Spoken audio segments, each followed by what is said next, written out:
Estamos iniciando mais um programa Direito em Foco pela Docum TV, conversando hoje com o doutor Rony Panza, advogado da nossa comarca e região, sobre o tema 30 anos da Constituição, com ênfase nas questões relacionadas à justiça. Doutor Rony, mais uma vez presente aqui no nosso programa, queria agradecer a sua presença e dizer da satisfação a gente poder conversar de um tema tão importante que está relacionado aos 30 anos da Constituição, justiça e o papel do advogado nesse contexto associado a esse tema tão interessante que é a justiça. Seja bem-vindo ao nosso programa. Professor Oscar, eu que agradeço mais uma vez o convite por participar do seu programa e estamos aí para a gente poder tentar elucidar para o telespectador algo que possa enriquecer o conhecimento acerca da Constituição nesses 30 anos de vigência dela no nosso país. Começando no ponto, doutor Rony, você que é um advogado experiente, já no dia a dia, esses 30 anos que nós passamos, eu como você, nós somos contemporâneos de faculdade, começamos um pouco depois, já com a Constituição em vigor. Mas com a sua experiência, o que você enxerga, o que você enxerga de avanço e quais também são os retrocessos que a gente pode, de alguma forma, identificar, tendo uma carta constitucional como a nossa, moderna, em que o Brasil, às vezes, não consegue concretizar os direitos que estão ali presentes. Vamos fazer um retrospecto histórico, pela idade, temos a mesma faixa etária de idade. Nós estávamos por volta dos 14, 15 anos, quando a Constituição entrou em vigor. Então, nós temos uma certa lembrança de como eram as coisas antes e das transformações que vieram. Dá para a gente perceber que houve um ganho muito grande, seja com a liberdade de expressão, acesso à informação, mais segurança jurídica, e a população ela veio gradativamente assimilando esses seus direitos. E esses direitos, não só as garantias fundamentais, direitos trabalhistas previstos na Constituição, entre N outras vantagens que essa norma tão importante para o nosso país trouxe. Uma garantia fundamental para acesso à justiça. E nesse contexto acabou trazendo o advogado para dentro dela de uma forma bem significante, dizendo até que o advogado é indispensável para a administração da justiça, seja na parte administrativa, na parte judicial propriamente dito, a importância que nós temos no mercado hoje para poder fazer valer o direito dos nossos clientes e dos demais cidadãos. Eu voltei para Caratinga em 2005, então eu não vivenciei a advocacia desde o momento que eu me formei. Eu me formei no ano 2000 e tive e tenho contato até hoje com os advogados mais experientes, os tradicionais. Você consegue enxergar uma diferença no trato em relação à advocacia antes de 88? O que melhorou?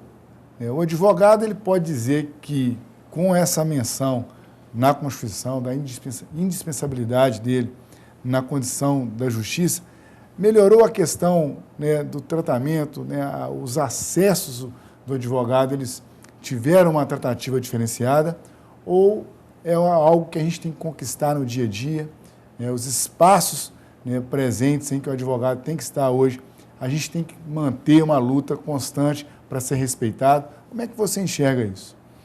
Eu comecei a exercer a advocacia no começo de 2001. Formei no ano 2000, começo de 2001, já estava habilitado a exercer a advocacia. Analisando, antes de entrar em atividade profissional, eu vejo que houve um ganho no lado de a norma, o próprio Estatuto da Advocacia, uma lei federal, onde estão previstos várias prerrogativas dos advogados, os direitos dos advogados para a defesa dos seus clientes. Não é o direito só para o advogado. O direito do advogado, na verdade, representa o direito do cliente dele de ter uma defesa digna, frente ao aparato estatal. Nesse período, eu vi que houve um ganho do direito muito grande para o profissional que exerce a advocacia. Só que eu tenho observado ultimamente que parece que esse ganho que a advocacia teve, ela incomodou muito certas autoridades do nosso país.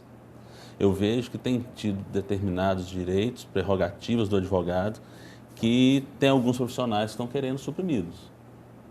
E a própria Constituição, ela veda essa supressão desse direito. Por quê?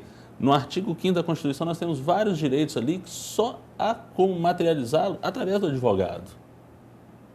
O advogado ele não está ali como uma cláusula pétrea, mas determinados direitos que são previstos como cláusulas pétreas só tem como materializar através do advogado.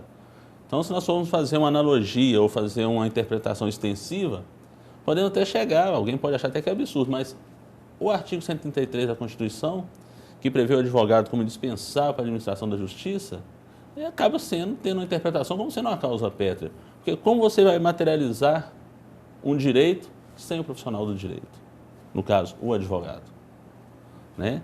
E nesse período, igual eu falei, que parece que determinadas autoridades se sentiram incomodadas com o poder, entre aspas, que foi conferido legalmente ao advogado, começou a haver uma supressão de direito incomodando.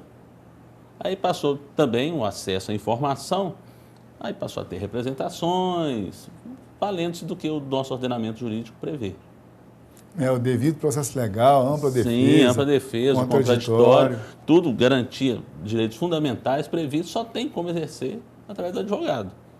E, de repente, teve uma operação da Polícia Federal, não sei se é o Castelo de Areias, que foi cancelado toda porque lá atrás teve um abuso de autoridade, o profissional do direito, na defesa dos seus clientes, não vou nem falar se é moral ou não, mas dentro da legalidade conseguiu anular toda a operação, porque não se observou o que a lei previa.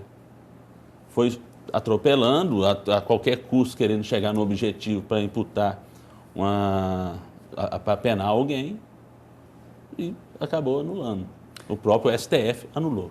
E o que se percebe, né, nessa questão ligada ao acesso à justiça, o papel do advogado, ele é, como você bem destacou, é meio. Né? Então, como nós temos previsto na Constituição um artigo que o coloca na condição de ser indispensável à administração da justiça, com certeza essa interpretação que coloca o advogado como um direito fundamental, ela não é absurda, muito pelo contrário. Nós temos que resguardar todas as formas possíveis de se promover justiça. Sim. Sim. A gente, dentro do dia a dia, você tem uma crítica muito grande em relação ao jus postulandi, justamente nesse sentido, porque às vezes as pessoas, a elas é dado um direito de litigar, de buscar a justiça sem um advogado, e muitas vezes o que se verifica é a injustiça, porque as pessoas às vezes não têm condições. Sim, a questão do jus postulandi eu vejo com uma ressalva, Às vezes o cidadão ele vê com a vantagem, eu não preciso de um advogado para poder promover uma ação, vou lá no juizado, vou na justiça do trabalho. Só que normalmente a maioria dessas ações que ele vai lá buscar ver reconhecido o seu direito é contra uma empresa. A empresa, na hora que ela vai se defender, ela vai através de um advogado. Vai haver uma defesa técnica ali. E o juiz ele não pode ser partidário. Por mais que na justiça do trabalho vai ter o indúbio pró-operário, na dúvida em favor do empregado, na justiça comum já é indúbio pró-réu. Então, de repente, um direito bem trabalhado através de um advogado teria êxito naquela demanda, usando os instrumentos processuais e até o próprio direito material, que o juiz não vai poder trabalhar aquilo ali em favor dele, advogar, deixar de exercer seu ofício de julgador para advogar para aquela pessoa. É lamentável, as pessoas acham que eu não vou procurar um advogado porque é muito caro. Não é. Os honorários são uns valores justos e tudo é combinado, entendeu? Levando em consideração a dignidade da profissão do advogado. E você tocou no outro ponto interessante, que é essa questão do profissional. Você poder ter um profissional que vai trazer uma técnica para o problema que você está vivenciando, seja na proporção que for, das grandes empresas, mas situações pontuais, relações de família, um contrato de compra e venda de um imóvel, abertura de uma empresa. Se a gente for imaginar a questão de valor, fica muito mais caro você exercer qualquer uma dessas situações sem a orientação de um profissional. Sim, sim. De repente, sem procurar um profissional do direito, um contrato de locação. A pessoa vai e não procura o advogado. De repente, tem uma cláusula ali que ele não está entendendo. Porque tem esses contratos padrões que vende no mercado, hoje você tem acesso na internet. tem um detalhezinho que você não sabe o que corresponde àquilo, qual é a desvantagem que você está tendo aquilo. E lá na frente, de repente, você discutir para falar se aquela cláusula é leonina ou não, você vai ter que contratar um advogado. De repente, uma consulta que você fizesse no advogado para analisar aquele contrato seu, o que você iria gastar, a título de honorários para o advogado analisar, seria insignificante perto do que você vai gastar futuramente para poder anular a validade daquela cláusula. Então, a população ela tem certa dificuldade e receio de procurar o advogado ainda. Que ele acha que na justiça, ele não precisando do advogado, ele vai resolver. E não necessariamente isso vai acontecer. Pensando aqui com a sua fala, né, nas nossas reflexões aqui, nesses 30 anos da Constituição, né, a sociedade ela mudou. As relações de consumo, comerciais, contratuais, elas avançaram. Né? Hoje você tem inúmeras ações que não eram comuns há 30 anos atrás. Viagens para o exterior, contratos de seguro, contratos, né, de venda futura. Isso tudo tem que estar amarrado de modo a gerar segurança. Sim. Então, a complexidade nas relações hoje, ela necessita de um profissional para poder orientar. Porque hoje os contratos de adesão são a todo momento colocados à nossa frente. E a gente só vai dando ok, né, as compras, né, no mercado, né, digital. Você só vai dando um ok, passa o número do cartão. Fala lá que tem normalmente na compra digital tem lá o campo lá, li e aceito. O sujeito não tem nem curiosidade de Já se vai quer imprimir, clicando. nada ele imprimir, nem que seja para depois ele arrepender. Porque ele tem, como está sendo uma situação digital, ele tem 7 dias para arrepender. Ele sequer imprime aquilo ali para ele ler depois com mais tranquilidade nesses 7 dias e desistir daquela transação. Aí depois vem uma consequência, aí ele vai gastar. Você vai gastar, seja no lado financeiro, contratar um profissional para consertar o equívoco que de repente que ele incorreu. O Estado vai gastar disponibilizando horário e funcionários de um fórum para poder estar discutindo aquilo ali. O prejuízo é muito grande, acaba sendo um prejuízo para a nação. Porque há várias coisas bem relevantes que poderiam estar sendo resolvidas e de repente está sendo discutido com uma coisa ínfima. Né? Por isso que o advogado é indispensável à administração da justiça. Sim. Doutor Rony, eu vou pedir licença para a gente poder fazer um intervalo rapidinho e voltar, continuando aqui essa conversa que está, a meu ver, muito proveitosa, no sentido de a gente trazer situações relativas à advocacia e à justiça nesse percurso de 30 anos da Constituição. A gente volta rapidinho. O programa Direito em Foco volta já.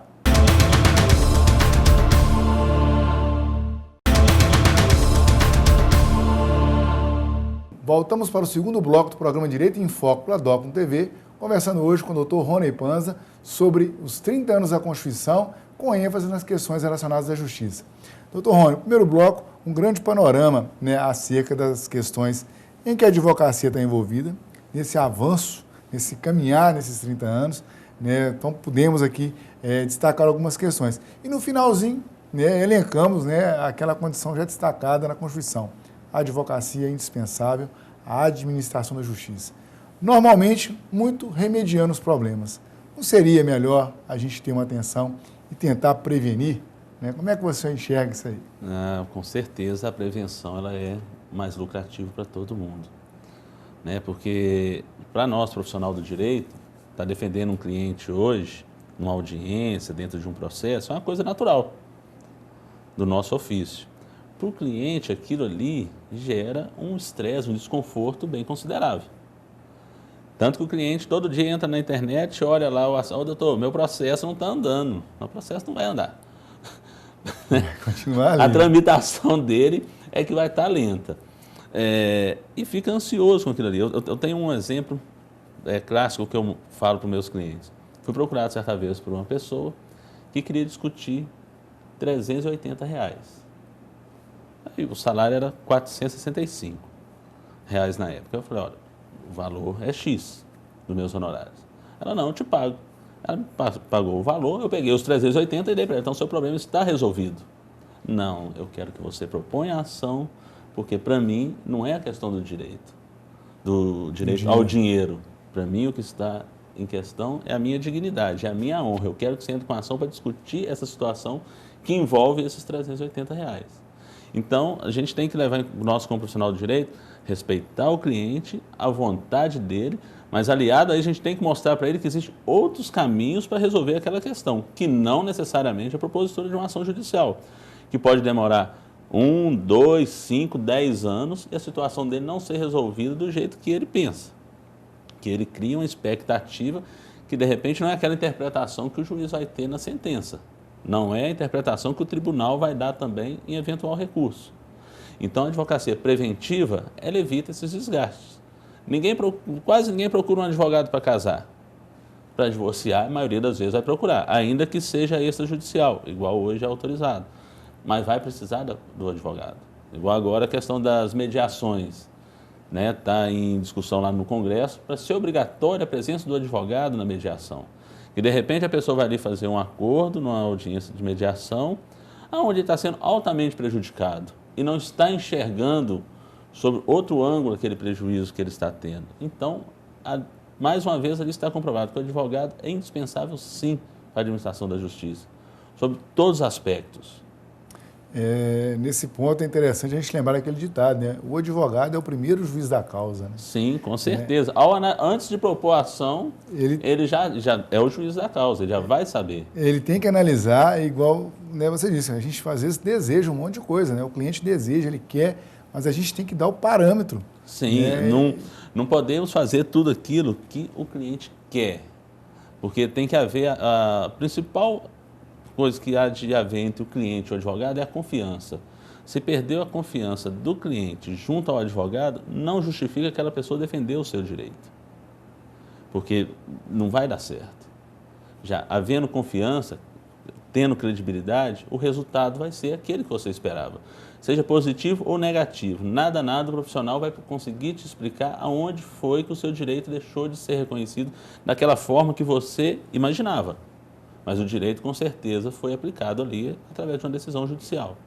O que a gente verifica, assim, acaba que a questão da justiça no Brasil, durante uma boa parte desses 30 anos, a gente está falando do recorte aqui da Constituição de 88, ficou, de alguma forma, direcionada para o contencioso. Sim. E com a reforma agora, né, do novo Código, né, o Código de Processo Civil, a mediação, a conciliação, outras formas de solução de conflito foram implementadas para que se pudesse desafogar, né, esse contencioso, para que as partes pudessem começar a participar também das decisões delas, né, que de alguma forma iriam afetar. Né, é uma tendência, né, a gente pode, de alguma forma, afirmar que nos próximos anos, né, a gente vai ter, né, escritórios mais voltados para essa prática mediativa. Como é que você enxerga esse panorama que está por vir? A questão futura, né, voltada à advocacia, ela tem sido sofrido uma transformação considerável. Esses dias eu estava vendo uma reportagem falando de uma situação lá nos Estados Unidos e já tomei conhecimento aqui no Brasil está tendo robôs fazendo a apuração que o advogado faria para promover uma ação. E os advogados, eles estão concentrados em quê? Em analisar no momento da audiência como que vai se comportar ali. Né? Igual eu costumo falar, papel em branco aceita qualquer coisa. Papel aceita tudo. Tudo. O negócio é você comprovar e saber jogar, entre aspas, que o direito processual acaba sendo um jogo, é uma regra que está ali para ser jogada, aonde vai ter um árbitro que vai falar quem é que está com a razão, quem é que fez o gol, quem é que defendeu, né? Quem foi o craque ali daquela situação. Então, a advocacia está passando por essas transformações aonde há de se conhecer a regra do jogo. Não adianta só você, aquele ditado, dê-me o fato que te dou o direito. Porque, de repente, o fato mal proposto, o seu direito não vai ser aquele esperado. E você, como um profissional de confiança, você tende a jogar de uma forma mais digna para você satisfazer nada a sua vontade, a sua expectativa processual no final do processo. Outra mudança também que a gente tem ouvido falar, a questão ligada à advocacia nos últimos anos aí, a gente tem notado que tem uma pressão muito grande com relação ao exame da ordem, se é constitucional, não é, o STF se posicionou como constitucional, né? Agora a gente está tendo uma discussão com relação ao bacharel em direito, que não foi aprovado no exame da ordem, em que ele vai poder atuar acompanhado, né, do advogado. né, como se estivesse prolongando aquele período do estágio, porque até 2 anos depois de formado, o estagiário ainda pode estagiar, mesmo formado, né, mas sem a carteira da ordem como advogado. Você enxerga isso com bons olhos? Né, esse profissional, bacharel em Direito, atuando em escritórios, acompanhado, logicamente, né, por um advogado. Estava havendo uma divisão aí, né, de trabalho dentro da advocacia? Não, com a devida vênia, quem tem um pensamento contrário, eu acho que isso não é um ganho para a sociedade num todo, não. Né, eu acho que a questão, igual ao exame de ordem, hoje em dia deveria ser estendido para outros cursos. Com o exame de ordem, você não disputa nada com ninguém. Ali você está para demonstrar o seu conhecimento básico. Porque na hora que você estiver numa situação real, você vai conseguir fazer um trabalho até muito melhor do que aquele do exame da ordem, você vai ter um tempo mais elástico para isso. Então ali você está demonstrando o seu conhecimento básico. Muito se fala, tem muitas faculdades hoje em dia. Eu acho que a gente tem que olhar até com bons olhos isso. Mas o joio do trigo, ele se separa muito fácil dentro disso aí, pelas aprovações que vão tendo no exame de ordem. Você sabe qual é a instituição, que é uma instituição séria que tem tido aprovação. Aqui em Caratinga a gente vê que a instituição é uma instituição séria, que tem tido aprovações relevantes. Antes de concluir o curso, já está tendo vários alunos que já estão sendo aprovados. Isso há de ser visto com bons olhos. Aí agora um profissional que foi lá, não levou a faculdade a sério, né, que ia ali fazer papel de figurante, às vezes, acabou sendo aprovado no decorrer do curso. Mas será que ele está preparado para pegar a defesa de um direito de uma pessoa, seja liberdade, seja patrimonial? Porque o sujeito que perdeu uma casa, um bem dele valioso, pela incompetência de um profissional, como que ele vai saber que ele está resguardado por um profissional habilitado? Nada se passou no exame de ordem, presume-se que aquela pessoa tem a condição de exercer a advocacia com dignidade, não só para o cliente, mas exercer dignidade para com a justiça em si. Não está pleiteando coisas indevidas no Poder Judiciário, fazendo coisas que não haveria de se fazer. Fazer, de repente, ele tendo um conhecimento técnico, sabendo o que você está litigando, resolver aquilo de uma forma amigável, uma conciliação, sabendo onde que o jogo realmente pode chegar. Infelizmente, caminhando para o fim, doutor Rony, eu queria que você, né, tivesse uma fala especial, não só para a sociedade que nos assiste aqui agora, mas para o nosso aluno e aluna do curso de Direito das faculdades DOCM de Caratinga e da rede de um modo geral. Como é que o senhor enxerga, né, a atividade jurídica, né, para os próximos tempos? Considerando esse tempo de 30 anos da Constituição, o que a gente pode considerar que está por vir, né, para essa profissão tida na Constituição Federal, e a gente reconhece que ela tem esse valor como indispensável à administração da justiça? Professor Oscar, com o advento do acesso à informação hoje, né, pela internet, a gente vê que o conhecimento ele se tornou muito amplo, universalizou por completo. As coisas acontecem aqui agora, lá no Japão estão sabendo e vice-versa. E no campo do direito, antigamente, quando eu formei, quando o doutor formou, a gente, igual eu estudei em São Paulo, o senhor em Belo Horizonte, tinha a possibilidade de ir no tribunal e, de repente, ver um julgamento cuja informação ia chegar no interior daí um mês ou mais. Hoje não, está julgando lá agora, igual o julgamento no STF, questão de ser televisionada, agora. Então, a transformação disso para o direito, voltado à advocacia, ela está sendo, o advogado que não acompanha essa evolução, ele está ficando ultrapassado. Então, a questão dos estudantes que acompanhem, procure estar atualizado. Conhecimento nunca é demais. Conhecimento está aí gratuito, basta querer ir atrás. Você indo atrás, você tendo conhecimento, você tende a ser um profissional diferenciado. Com simplicidade, boa vontade, você consegue usar voos altos. Só depende de cada um. Ok. Muito obrigado, doutor Rony, pela participação. Fiquei muito feliz mesmo de poder ter essa conversa, né? Nós que nos encontramos sempre, né? Mas esse aqui é um momento especial para mim, poder te receber, né? E dizer que esse programa está de portas abertas. Sempre que quiser, pode vir que a gente vai ter muito o que conversar e apresentar aí para os nossos telespectadores. Professor Oscar, mais uma vez eu agradeço pelo convite, estou à disposição, espero ter contribuído para um crescimento social através dessas informações que eu passei, que são mínimas, né? Não sou dono da verdade, mas a gente sempre procura estar adquirindo conhecimento para ser honesto e franco no exercício da profissão tão digna que é a advocacia. Com certeza contribuiu muito. Um grande abraço. Muito obrigado. O programa Direito em Foco se despede. Até o próximo encontro.